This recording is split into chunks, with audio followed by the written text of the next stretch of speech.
Chilli powder అన్ని రకాల వంటలకు పచ్చళ్లకు సరైన chilli powder. No colour no chemicals. అలోపతికి ఆయుర్వేదానికి ఉన్న డిఫరెన్స్ ఏంటంటే ఆయుర్వేదంలో ప్రకృతే ఆయుర్వేదం అమ్మ. ఆయుర్వేదం అంటే ప్రకృతే, నథింగ్ బట్ నేచర్ అనమాట.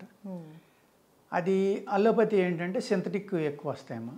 ఆ అలోపతిలో కూడా అనేక రకాలైన మందులు ఈ మూలికల మీద ఆధారపడే తయారైనమ్మా. సైన్స్లో ఏం చేస్తారంటే ఈ మూలికల్ని సెల్ మ్యాప్ తయారు చేసుకుని ఆ మూలికలో ఉన్న ఎన్ని రకాల సెల్స్ ఉన్నాయి, ఏ ఏ మ్యాప్లు ఉన్నాయి, ఏ సెల్ ఏ డిసీజ్ మీద పనిచేస్తుంది చూసుకున్నామా. సేమ్ అదే డిజైన్ తోటి సింథటిక్ మాలిక్యూల్స్ అనేది తయారు చేసి ఒక ట్యాబ్లెట్ రూపంలోనో ఒక టానిక్ రూపంలోనో ఇంజక్షన్ రూపంలోనో మీకు ఇస్తారమ్మా. అది ఆయుర్వేదానికి అలోపతికి డిఫరెన్స్ అండి. ఆయుర్వేదం అంటే పూర్తిగా న్యాచురల్, అంటే ప్రకృతి సిద్ధమైంది. మన జీవన విధానం ఎలా ఉండాలి, మనం ఏ ఆహారం తీసుకోవాలి, గాలి ఎందుకు, ఆహారం ఎందుకు, ఇవన్నీ తెలియజేసేది ఆయుర్వేదం అండి. అయితే సార్ చాలామంది ఈ ఆయుర్వేదం అన్నది అంత త్వరగా పని చేయదు, అలోపతి పనిచేసినంత ఫాస్ట్గా ఇది వర్క్ చేయదు అనేసి అంటూ ఉంటారు. అండ్ దీని ద్వారా కొన్ని సైడ్ ఎఫెక్ట్స్ కూడా వస్తాయనేసి అంటూ ఉంటారు. ఇది నిజమేనా? అవునమ్మా, చెప్తూ ఉంటారు. నిజం కాదమ్మా, అది పూర్తిగా అబద్ధం. సైడ్ ఎఫెక్ట్ అనేది చాలా రాంగ్ అమ్మా. ఎందుకు అంటే మీకు సింథటిక్ మెడిసిన్ వేసుకోవడం వల్ల అనేక సైడ్ ఎఫెక్ట్లు ఉంటాయండి. మీరు చూసే ఉంటారు. మీరు ఒక ట్యాబ్లెట్, ఏ ట్యాబ్లెట్ మీరు వేసుకోండి, దాన్ని గూగుల్లో కొట్టినా లేకపోతే ఇతర దేశాల్లో అయితే దాని సైడ్ ఎఫెక్ట్స్ అన్నీ దాని మీదే ఉండాలి. మనకు అది రాయకపోయినా కానీ గూగుల్లో కానీ ఇంకోటి కానీ ఇంటర్నెట్లో ఇవాళ టెక్నాలజీ డెవలప్ అయిపోయింది కాబట్టి ఆ ట్యాబ్లెట్ పేరు కొట్టండి, దాని సైడ్ ఎఫెక్ట్స్ అని అడగండి. ప్రతి ట్యాబ్లెట్కి ఎన్ని ఉన్నాయో మొత్తం అక్కడ వస్తుందమ్మా. అవన్నీ రాసి మరీ వాళ్ళు అమ్ముతున్నారు. అది అలవాటు పడిపోయాం దానికి. అదేదో స్పీడ్గా పనిచేస్తుందని అనుకుంటామమ్మా. కాదమ్మా, అది పూర్తిగా రాంగ్. ఆయుర్వేదం కూడా చాలా స్పీడ్గా పనిచేస్తుందమ్మా. ఆయుర్వేదం కూడా చాలా స్పీడ్గా పనిచేస్తుంది. ఎక్కడైనా కూడా ఏ టెక్నాలజీలో అయినా సరే ఒక అలోపతి డాక్టర్ తప్పు చేయొచ్చు, ఒక ఆయుర్వేదం డాక్టర్ తప్పు చేయొచ్చు, ఒక మోడర్న్ మెడిసిన్లో ఉన్న డాక్టర్ తప్పు చేస్తాడు, ట్రెడిషనల్ డాక్టర్ తప్పు చేయొచ్చు. తప్పు అనేది ఎవరైనా చేయొచ్చు. మనం మానవ జన్మ ఎత్తాం కాబట్టి మానవులు అనేవాళ్ళు ఏదో టెన్షన్స్లో ఉండి ఇంకో ప్రాబ్లమ్స్లో ఉన్నా తప్పు అనేది జరగవచ్చమ్మా.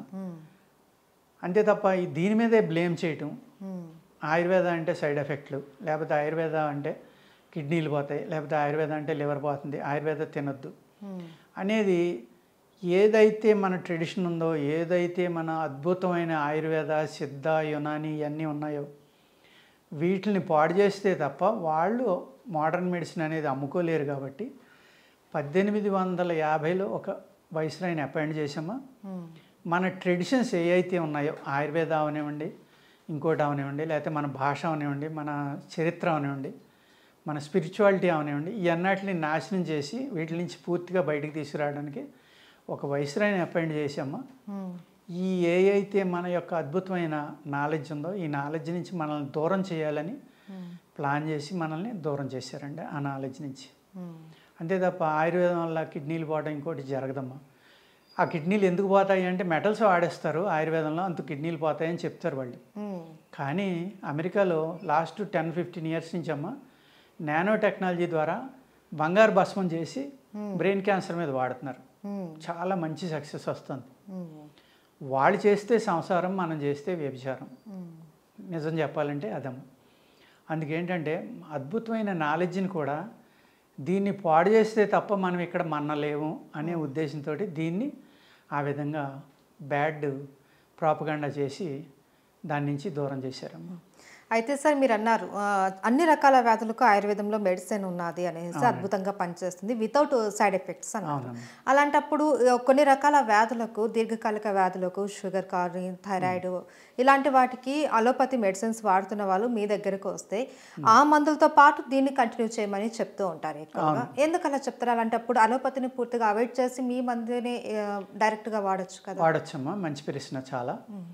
ఎందుకంటే మీరు కొన్ని సంవత్సరాల నుంచి అది వాడుతున్నారమ్మా. మీ బాడీ మొత్తం దాంతో, మీ మెకానిజం అంతా దాని మీద ఆధారపడి నడవటం నేర్చుకుంది. మీరు దాన్ని పూర్తిగా స్పాయిల్ చేసేసి ఉంచారు. అప్పుడు మేము ఏం చేస్తామమ్మా, మీ శరీరాన్ని శుద్ధి చేసి ఆ మెడిసిన్ని స్లోగా తగ్గిస్తా, మా మెడిసిన్ మీ బాడీలోకి వెళ్ళి వర్క్ చేసే వరకు రెండు కంటిన్యూ చేయమంటాం. ఎప్పుడైతే మా మెడిసిన్ వర్క్ చేసి మీకు లో లెవెల్స్ స్టార్ట్ అయినాయో అప్పుడు దాన్ని స్టెప్ బై స్టెప్ నిమ్మలంగా తీస్తా, ఈ మెడిసిన్ని కంటిన్యూ చేస్తా, దీని డోస్ పెంచుకుంటా వెళ్ళి వన్స్ ఒక రేంజ్కి వచ్చిన తర్వాత దాన్ని తీసేస్తాం అమ్మ పూర్తిగా. ఆ విధంగా చేయాలి తప్ప మాది గొప్పది అని చెప్పి మాది మొదలుపెట్టి అది సడన్గా ఆపేస్తే మీ శరీరం అంతా దాని మీద ఆధారపడి నేర్చుకుంది ఒక మెకానిజం అనేది. సడన్గా తీసేయటం వల్ల ఏమవుతుందమ్మా, అది రివర్స్ అవుతుంది, ఇబ్బంది వస్తుంది. అప్పుడు ఇంకా బాగా అలర్ చేయొచ్చు ఆయుర్వేదాన్ని. అటువంటి అవకాశాలు ఇవ్వకుండా ఉండటం కోసం ప్లస్ బాడీని పూర్తిగా అర్థం చేసుకుని చేసేది ఆయుర్వేదం అమ్మ. ఆయుర్వేదం కానీ సిద్ధ, యునాని, హోమియోపతి ఇవన్నీ కూడా ఏ విధంగానంటేనమ్మా, ఇవాళ మీరు మోడర్న్ మెడిసిన్లో చూడండి ఎన్ని డిపార్ట్మెంట్లు ఉన్నాయో మీకు తెలుసమ్మా? తెలియదు. ఒక 150 200 ఉండుంటాయి. చాలానే ఉన్నాయి. మీకు రైట్ కుడి చెవికి ఒకళ్ళు, ఎడం చెవికి ఒకళ్ళు, ఎడం ముక్కు ఒకళ్ళు, కుడి చెవి ప్రతి భాగానికి ఒక్కొక్క డిపార్ట్మెంట్. మా టీచర్స్ ఇన్ని రకాలుగా వైద్యం డెవలప్ అవుతుందిరా, రేపొద్దున నువ్వు ఎడం ముక్కోడి దగ్గరికి వెళ్తే కుడి ముక్కోడు చూడండి అంటాడు అని నవ్వేవారు మా టీచర్స్. నిజంగా అదే జరుగుతుంది ఇప్పుడు. ప్రతి భాగానికి ఒక డాక్టర్ ఉంటాడు. అంతే కదమ్మా, భాగమే కదమ్మా. ఆ కుడి చెవిలో కూడా మళ్ళీ డ్రమ్ముకి ఒకటి ఉంటాడు, నర్వస్ సిస్టానికి ఒకటి ఉంటాడు, అవుట్ సైడ్ ఒకటి ఉంటాడు, ఇన్సైడ్ ఒకటి, ఒక చెవుల్లోనే. రెండోది నాకు తెలియదు అంటారు. మరి వాళ్ళు ఎంబీబీఎస్ చదివాకే కదా పీజీ చేశారమ్మా. పూర్వం మరి ఎంబీబీఎస్ డాక్టర్లు అన్నీ అలా చేయగలిగేవారు, అన్ని స్పెషాలిటీలు లేవు కదా. ఆ మోడర్న్ మెడిసిన్లోనే ఆయన అన్నీ పల్స్ పట్టుకుని అన్నీ చెప్పేవాడు కదా. హార్ట్ బీట్ చూసేవాడు, నాలుగు చూసేవాడు, ముక్కు చూసేవాడు. వాళ్ళ డాక్టర్లకి అంత టైం ఎక్కడదమ్మా, ఎలాగానే టెస్ట్లు, ఇంకేమీ లేదు. మరి అన్ని డిపార్ట్మెంట్లు చేసి పని ఒక ఆయుర్వేద డాక్టర్ చేస్తున్నాడు కదమ్మా, అవునా కదా? 150 మంది 180 మంది చేసే డాక్టర్లు ఒక ఆయుర్వేద డాక్టర్ చేస్తున్నాడు. ఏ విధంగా చేస్తున్నాడు?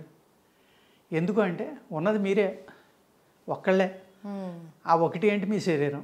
మీ శరీరం మెకానిజం పూర్తిగా అర్థమైపోతే అన్నీ చేయొచ్చు. అన్ని రకాల డిపార్ట్మెంట్లు అక్కర్లేదు. అక్కడ ఏం చేస్తున్నారంటే కన్ఫ్యూజ్ చేస్తున్నారు. ఎవరికి చేస్తున్నాం మనం ట్రీట్మెంట్? మనిషికే కదా. మనిషి అనేవాడు ఒకటే కదా.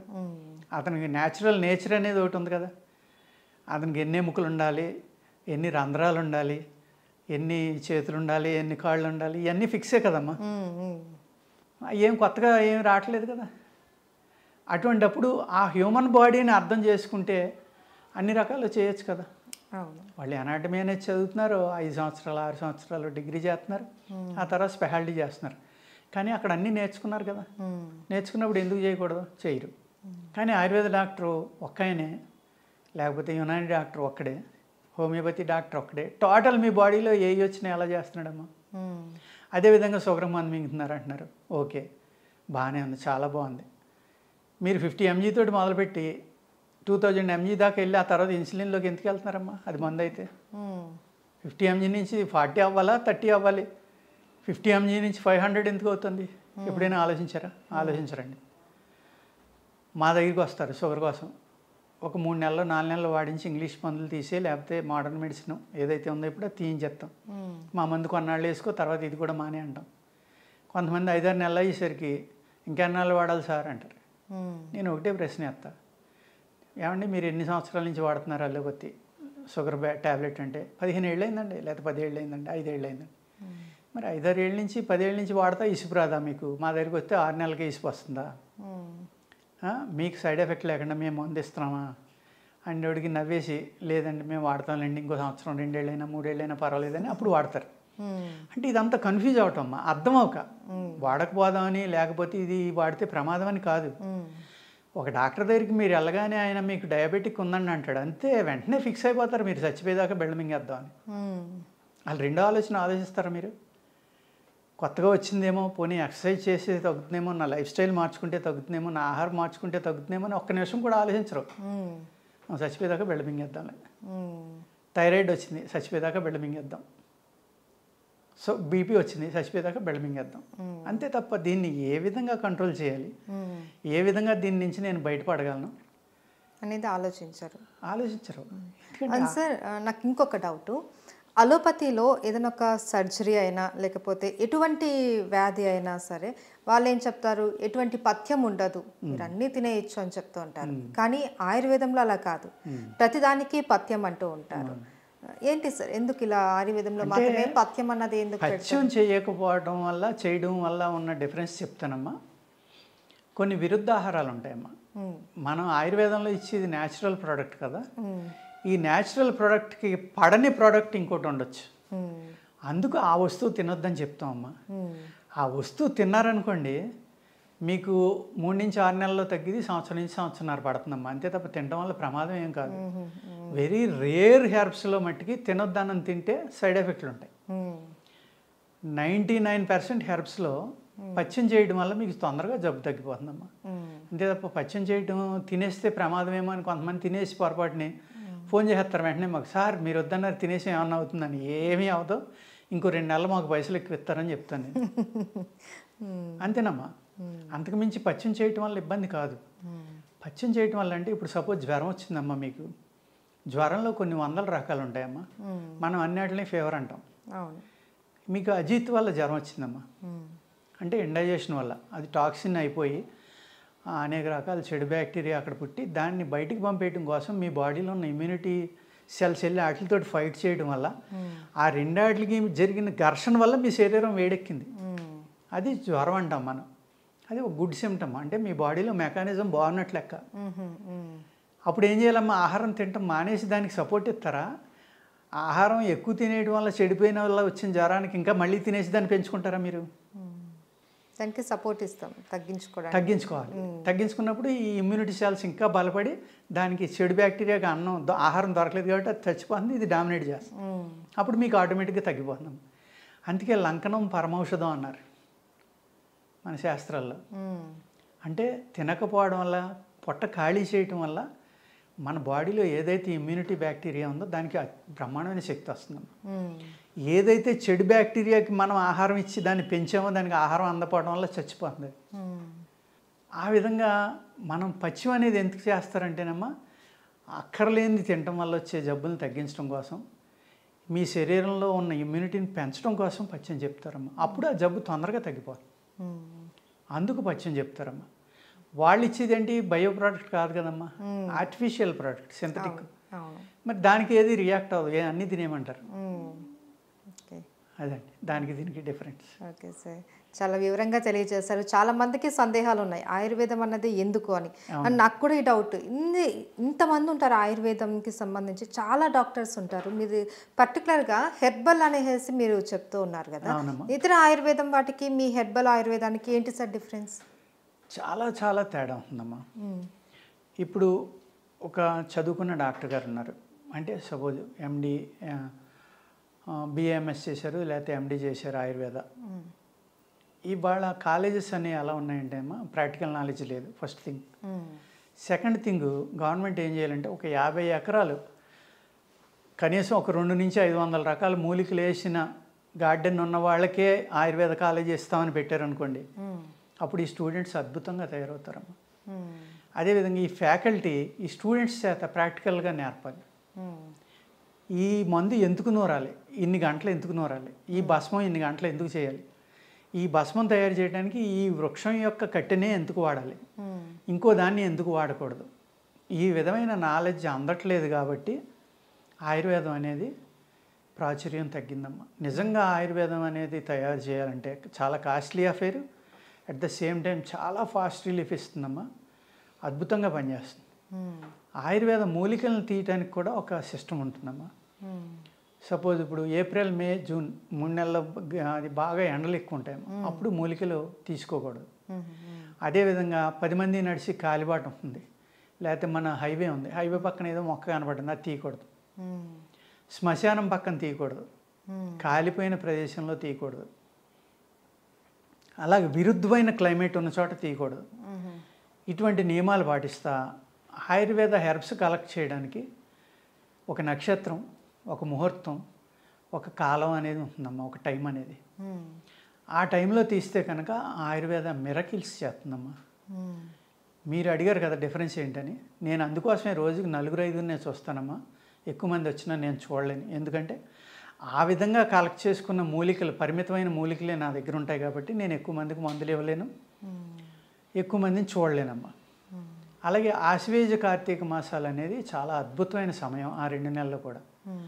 అప్పుడు ఈ ఆయుర్వేదంలో కావాల్సిన మొక్కలన్నీ కూడా వర్షాకాలం ఆల్మోస్ట్ క్లోజ్ అయిపోవడానికి వచ్చి శీతాకాలం స్టార్ట్ అవుతూ ఉంటుందమ్మా. ఆ టైంలో ఏమవుతుందంటే ఈ మొక్కలన్నీ కూడా 5 అంగాలతో ఉంటాయి, పంచాంగం అంటారు. అప్పుడు విత్తనాలు ఉంటాయమ్మా, పువ్వులు ఉంటాయి, ఆకులు ఉంటాయి, మొక్క ఇంకా బతికే ఉంటుంది, వేరు అన్నీ బాగుంటాయి. ఇంకొక నెలలో అది చనిపోతుంది. పక్వానికి వచ్చి రెడీగా ఉంది, అది తయారై నన్ను వాడుకోండి అని. ఆ టైంలో తీస్తే కనుక అందులో అద్భుతమైన శక్తి ఉంటుందమ్మా. అది కూడా ఆదివారం తీస్తే ఇంకా అద్భుతం అమ్మా. అదే పుష్యమే ఆదివారం వస్తే ఇంకా మిరకిల్ అమ్మా. అది 10 రెట్లు ఉండేది 100 రెట్లు ఉంటుంది ఆ మూలికలో శక్తి. ఆ టైంలో కలెక్ట్ చేసుకుని కనుక మనం చేస్తే ఒక అద్భుతమైన రిజల్ట్ అనేది ఈ ఆయుర్వేదంలో వస్తుందమ్మా. ఎవరైతే మన ఋషులు, యోగులు, మన పూర్వీకులు చెప్పిన శాస్త్రాన్ని తూచా తప్పకుండా, అంటే ఆయుర్వేదం కూడా సైడ్ ఎఫెక్ట్ ఉండదని చాలామంది అనుకుంటారమ్మా. తప్పది. ఎంత హెర్బ్ అయినా, ఎంత నేచురల్ నుంచి వచ్చినా, ఎంత బయో ప్రోడక్ట్ అయినా, ప్రకృతి సహజమైందో కూడా ఆయుర్వేదంలో కూడా 95% అబౌవ్ మూలికలన్నీ కూడా శుద్ధి చేసే వాడాలమ్మా. ఆ శుద్ధి చేయటం అనేది ఇవాళ చాలామందికి తెలియదండి. కాలేజీల్లో కూడా టీచ్ చేయట్లా. మూలికను గుర్తుపట్టడం చెప్పట్లేదు, ఏ టైంలో కలెక్ట్ చేయాలో చెప్పట్లేదు, ఈ శుద్ధులు చెప్పట్లా. ఎక్కడైనా చెప్తే కనుక వాళ్ళకి దండం పెట్టచ్చండి. ఆ నాలెడ్జ్ అనేది గ్యాప్ రావడం వల్ల ఒకటమ్మా. సెకండ్ థింగ్ ఏంటంటే, ఒక మూలికను పౌడర్ చేశాక 6 నెలల కంటే వాడకూడదమ్మా. కానీ ఆయుష్ వాళ్ళు 36 నెలల వరకు ఇది ఏమవుదని ఇస్తున్నారు పర్మిషన్. ఏ డిపార్ట్మెంట్ అయితే లైసెన్స్ ఇవ్వాలో ఆ డిపార్ట్మెంట్లోనే తప్పులు జరుగుతున్నాయమ్మా. ఇంకా ఆ శాస్త్రం ఎలా పెరుగుతుంది, ఆ వైద్యం ఎలాగా ప్రాచుర్యం పొందుతుందమ్మా, అది మెయిన్ కాజ్ అక్కడ. అలాగే కొన్ని మూలికలు పచ్చియే వాడాలమ్మా, కొన్ని మూలికలు ఎండియే వాడాలి. ఏ విధంగా అయితే మనం టైం టు టైం మూలికను కలెక్ట్ చేసుకుంటున్నామో అదే విధంగా ఇవన్నీ పాటించాలండి. అలాగే కొన్ని మూలికలు వాటికి పెద్ద టైం ఉండదమ్మా. అది 6 నెలలు కాదు, 3 సంవత్సరాలు, 2 సంవత్సరాలు ఇలా ఉంటాయి. కొన్ని మూలికలు ఎంత నిలవ ఉంటే అంత శక్తిని పుంజుకుంటాయి అమ్మాయి.